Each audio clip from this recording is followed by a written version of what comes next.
What's going on? And welcome into Pels and Whistles right here on the Believe Network. I'm Daniel Salerson alongside my co-host Rel Myers. Episode number 9. Thanks for joining us every step of the way as we get this thing going, talking all things Pelicans. 7-6 Pelicans after a stressful win over the Houston Rockets. Rel, I think that's the best way to describe that game, wouldn't you say? I would say, yeah. I was fortunate enough to be sitting relatively close to Houston's bench, and once things started to get a little shaky there, I would have enjoyed being anywhere else but right there. But we pulled it So off. we'll have to talk about kind of how that bench was reacting at the end of the game when Jose decided Hmm. to be Jose, which I really loved. Hmm. But it was concerning, I feel like, at the beginning with how the team kind of showed up, and it's kind of been one of the bugaboos of them as far as how they've started. Yeah. I don't know if it was a looking down the opponent type of game for them, or whatever the case might be, but I mean this part of their game is starting to get a little concerning based on how they're starting these games and having to dig themselves out of these holes. Yeah. I think at the beginning of the Portland game, we had jumped out to an 8-2 lead, and I was like, okay, it looks like the sluggish play might be over. And then next thing you know, whatever happened, right? So, I feel like with the Blazers missing Lillard, Nurkic, and Sharp, um, I feel like we were on paper we should have taken that game, right? So I think that might have been a situation where you might have been like playing down, even though Portland is above us in the standings. But I still think we're a better team than them, and I'm just not sure how we lost that game amongst others. But I just want to say that Lauren Holtkamp is our personal Scott Foster. Like before that game, we were 1-7 in games that she officiated, like since the beginning of last season. And then, she did her thing on Thursday and we lost. So now we're 1-8 when Lauren Holtkamp is in the building. So there's a couple. It's kind of like how Jose has a list, the fan base has a list as far as referees go. Certain people we just don't want to see. And she's like towards the top of that list for me. Is that all time her record inside that building, or is Since the that like beginning of this? last year. Since the beginning of last year, I think, yeah, she's done 9 games for us, and we have only won one of them. Not sure which one, and I don't know who found that stat and how they found it, but that's what I heard on the Twitter streets. There is a Twitter page. I think it's at NBA Ref Stats, and they Ooh, keep track of all that. So make sure you go and follow them. I used to, I'm not that I going would try now. to get into that during a broadcast, but we'd have that idea. I tell Todd, I'm like, all right, this guy is 2-16 when the Pelicans play and all that. So, I mean, Yep, it's crazy I'm how that following stuff them factors now. in or not factors in. But yeah, go. They have some pretty interesting stats in there. I think you'll enjoy or not enjoy depending on who the Probably Pelicans are not facing enjoy. that night. Yeah, Probably and not there's enjoy. another guy out there. I forgot his name, but his referee jersey number was 27. And he made a specific call, and I go, "What is this guy new? Like I've never seen him before." In that call that he just made was very questionable. Like, how long has this guy been around? Turns out it's his 8th season in the league. He's born and raised in New Orleans. He went to McMain. I'm like, what? Well, where's the home team spirit, man? You gotta, you gotta give us something here. Where's the cheating? Give us more. What was his We name? I love remember you cheating. posted that profile. What was his name? Oh, what was his name? I don't remember. I'm gonna Okay. figure it out. But yeah, he went to It was on McMain. your, I mean, you just got to go back through your Twitter. I remember seeing it Oh on yeah. your, you I just had posted to it. find it in my I tweet so much, You, it's impossible to find anything. His name's Mitchell Irvin. Mitchell Irvin, yep. Yeah. Definitely one of the veterans of the crew. How many tweets do you think you average a day? Because I have a Uh, guess based on how much I see you on Twitter. so I'm gonna go. I was looking at my analytics recently, and at the top it gives you the last 28 days, how many tweets you did, whatever have you. I'm gonna say, based off a number I remember seeing there, that I do about 170 tweets a day. See, I was only going to say 100, but 170 makes sense. 170. It's when you're live reacting to things or just having ongoing conversations with people, it's super easy to get to 170 if you're on Twitter for 14 hours a day, probably. That's a long time. Yeah. Do you ever look at your on every Sunday where it says your screen time for the week? Is it always up 80% for you, or up, or I maybe it's normal because you're always on? I have not ever looked at my screen time because I know that it is going to shame me. And I think when I first got the screen time function, it was like, "Hey, come and set this up," and I was like, "Nope, I don't want to do that," and I never Yeah, did. So I've just never I'm good. never looked at it. I know where my issues are. I don't need to be told. But Let's get into. let's get into the game a little bit, and then we'll go back into Rel's tweets and see how many. Let's see if we can do a We'll Guinness see. Book World Records how many tweets she can have in one Oh day. Just man, maybe I one saw a a profile the minute. other day with 100,000 more tweets than I have, so I feel infinitely better about my You got tweet work to game. do then. No, Maybe you don't. no. Let's talk about the game the other night where the Pelicans did take down the Rockets 119 to 106. And look, from a gambler's perspective, now that I can actually talk about it, the spread on this game was, I believe, 12 and a half. Mm, And it didn't look like it was going to be a chance for the Pelicans to cover. And then all of a sudden, yeah. if you're watching that game going, what the heck is happening at the end? And ended up winning by 13. It was kind of an offensive explosion for the Pelicans there in the fourth. And we have to Yeah. start with, our title of this episode is Jose, Jose, Jose. I Yeah. mean, he was the catalyst for this comeback win. Yeah. He so far this season, he's averaging 42% from 3. That's looking good. He's 47% from the field overall. But he's bringing that energy, in the rotations were changed, lineups were changed just a little bit. So Devontae came off the bench first before Jose, which kind of, probably raised some eyebrows. If you're watching the game live, you're kind of like, well, this is different. What's going on here? But I mean, it worked out, and he played a huge chunk of minutes, I think, in the second, and then it's kind of gotten to one of those points where, previously we talked about changing the starting lineup, but I think mostly it probably matters more who's finishing the games rather than who's starting, and having Jose out there finishing the game, especially that Houston game, that was huge. And I don't think we would have gotten there without him. He had a couple really clutch steals, and there's a point where we're down by 6 points, 8 points, something like that. And he's getting the crowd back, into it, feeling like we can win with it, with his efforts. And he pulled it off. I love how Zion was talking about the end of the game with Jose getting into it with Kevin Porter. He goes, between Najee, I think it was Najee, Jose, and Herb, if any of them Yeah. get a technical or ejected, he goes, I'm covering their fines. Part Yeah. of me was like, that's awesome. Part of me was like, you're not covering anyone else's? Is it maybe just because of how much Nope. they make? Nope. But Everyone else I is think good. They can Zion pay. really, I think Zion really appreciates what Jose does and kind of the Yeah. spark he gets. He also is a guy that looks for Zion all the time, as far as, and Mhm. Zion looks for Jose. I remember one of the dishes was a double team from Zion. Zion kicks it back out to Jose, who knocks down a three. I mean, they have a pretty good chemistry together for such a short amount of time. They do. There was another stat that I had posted, which I'm gonna have to find really quickly, but their numbers, their on and off court numbers, um, look, here we go. They're amazing. So when Zion's on and Jose's off, the net rating is 1.69. Uh, when Jose's on and Zion's off, the net rating is 7.16. When they're both off the court, it's a negative 5.44. But when they're both on the court, it's 12.58. So there's a huge difference there. And they've only played 92 minutes together, and that's the shortest of all these like combinations. But yeah, I love to see those guys play off of each other. And I think Zion specifically said, after he said that he would pay for those three guys' fines, he said, I love their energy. So like, do your thing. And if you get in trouble, I got you. So let's talk about one. I mean, we're going to see Jose more at the end of games. I think a lot Hmm. of people worry about starting lineups, which I think ours is pretty solidified. But Yeah. I think everyone, at least in my opinion, you should be more concerned about who's finishing the games, because that's where wins and losses can be decided. So, Hmm. are we going to factor in now Jose being one of those guys that finishes, but at the same time, who goes away in those situations? It might depend on the matchup, but you have to Yeah. take someone out of that equation too. I think it heavily depends on the matchup, but I think he's more than capable. And yeah, he's a small guard, but that may work to his advantage as far as being a Yeah. pest goes. You know what I mean? If he can get up under somebody, and he's always going to get under somebody's skin. I think he's proved that he's gotten, he has what it takes to perform in those late game situations. So I mean, it doesn't hurt to try it. So let's go to the NBA ethics course here, as far as what Jose did at the end of the game, get the steal, causing the little, scuffle between Kevin Porter Jr. and Jose Alvarado. Yeah. Is that an NBA know what Jose did? Are we a fan of it? Are we not a fan of it? So a friend of my wife's told her like, "Hey, you have to ask Ro what happened with Jose at the end of the game." So instead of me like telling her, I was like, "Well, come on in. I'll pull up League Pass. I'm gonna get to that point in the game. I'm gonna show you what happened."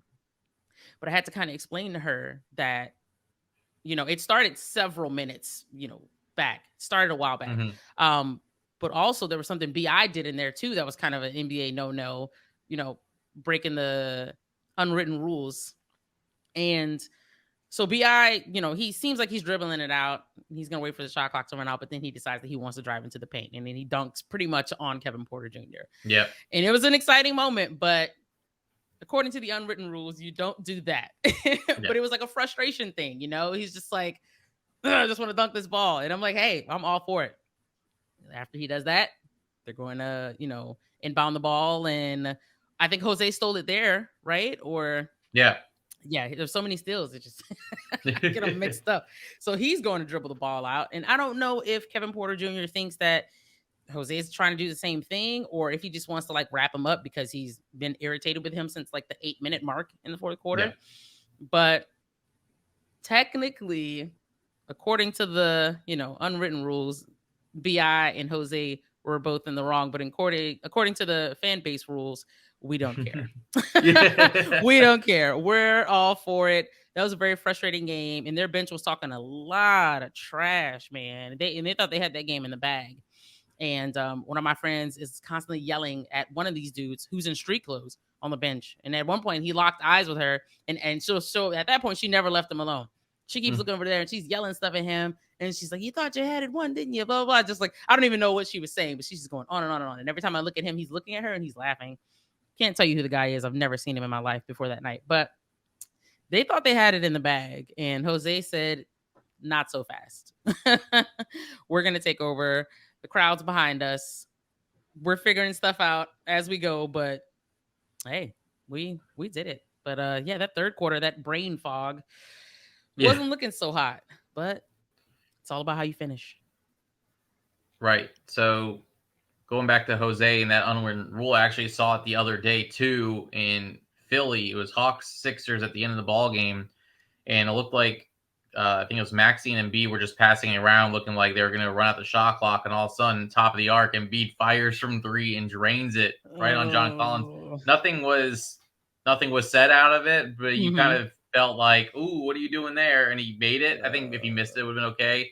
But it was one of those things that I think with teams that get frustrated with each other, it's kind of becoming more of a, this is how we're going to show you up a little bit. And I don't mind it. These unwritten rules, I get it. Maybe because I'm not in there.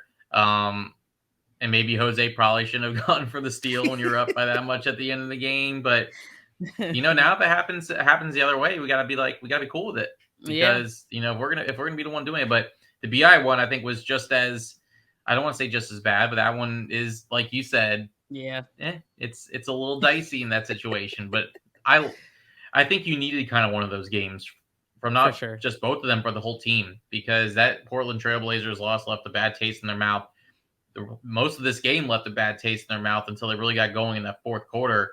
So if you can imagine, if they lose this one, this is one of those that can wreck a homestand if you lose this one. Because remember, we talked about in the last one, this was the one you had to get. Absolutely. And for 3.5 quarters, it looked like you're about to drop the 0-2 on the 6-game homestand with a very tough rest of the homestand. You could have been in a lot more trouble than you are right now. Yeah, I think we were up 78-60 prior to this massive run that the Rockets went on, and it was all just us turning the ball over, leading to 3-pointers, and then next thing you know, there's lobs. Like Kenyon Martin Jr. had started dunking on fast breaks, and next thing you know, he's getting 2 or 3 lobs. This dude's chest is at the rim.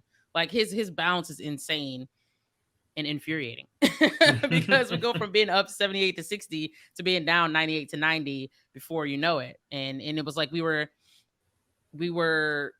they gained all that momentum at the end of the third, but then it just kept going at the beginning of the fourth. And it's like, dude, come on, man. But they figured it out. And that's what good teams are supposed to do. So I think we're on our way to figuring things out. But I mean, there's a 10-day span where we have 5 games and then we have 5 non-game days, and we haven't had that yet. And so being at home is definitely going to help, as far as figuring things out. I mean, the guys played on Saturday, and then they have Sunday and Monday that they, didn't have any games. So they might have had a rest day on Sunday or something like that, and they might be back at it on Monday. But those little things go a long way as far as the scheduling goes. We just haven't been at home enough to make any adjustments. So we'll see what happens from here on out.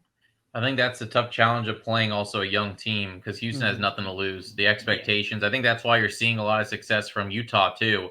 Is there are Mhm. guys that are hungry, have a chip on their shoulder, guys that were traded and felt like they didn't deserve to be moved or they're better than what maybe the Cavs thought them, especially Lauri Markkanen and Colin Sexton, and that's why they're playing so well. But this is a Rockets team that has some very young talent. When you talk about Jabari Smith Jr., who they just drafted. You have Kevin Porter Jr., who's very talented on the court, just had some issues off the court, but if he can get Mhm. going, he's very good. Jalen Green, they have Kenyon Martin Jr. Josh Christopher actually showed some things last year against us, and even Garrison Matthews, who went from draining like 5 threes against the Pelicans last year to not even playing the other Yeah. night. But I thought he was this is gonna a be the guy. There's always one rando who just goes off against us, and I thought for this yes, particular game it was gonna be Garrison he Matthews, but he did usually not even touch is. the floor. He's a pain in the butt whenever I he was can't playing the stand him. Pelicans. Can't Yeah, stand he's one of those him. annoying ones. That's for Man. sure. But so how you feeling now? 7-6. It's been kind of a roller coaster over the last few games where you're getting some good wins, you're getting some bad losses, you're getting a little bit of Yeah. in between. Has your mindset on this team changed at all after these first two games of the homestand? Um, I think now I've realized that it's better for us to be 7-6 trying to figure things out than to be, 8 games under 500 trying to figure things out. So I mean, it's you can't help but compare this team to last year's team and where we were at in the beginning and stuff. It's just it was very recent, it was almost yesterday.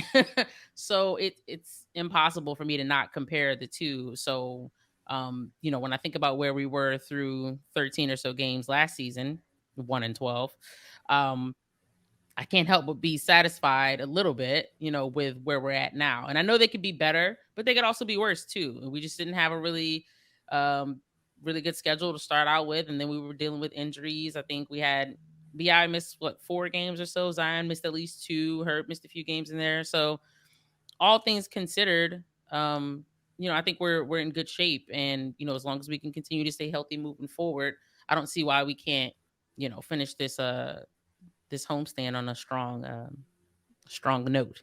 So um moving into the Grizzlies game, I couldn't help but notice that John Morant and I think Desmond Bain, I don't think either one of them played last night.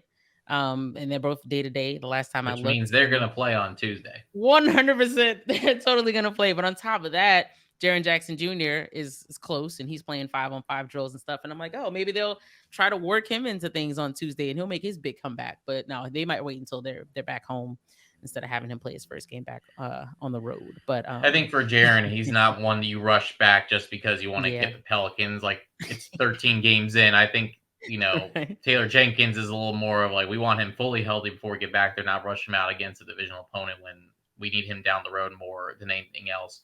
But I Right. did And want we're to playing ask them again you, soon. yeah, I mean they play him 4 times a year, and so Hmm. you'll definitely get their best shot again.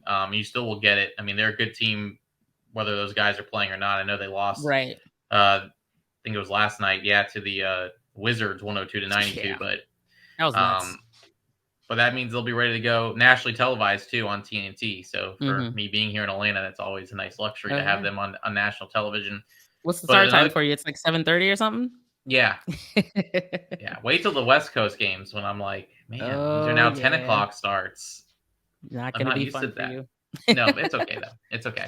Um, are you more concerned about the offense or the defense at this point? There's been games that they defense has looked great. There's been Mhm. the games that you're like, what the heck's going on? But I would say that on the offensive side too.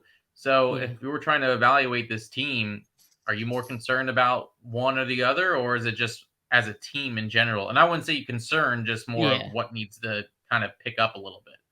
The defense for sure. I think there's maybe one time this season where we were under 100 points. I think that was the Portland game, maybe. Um, but yeah, I think the offense is fine. We're not gonna have any issues getting points.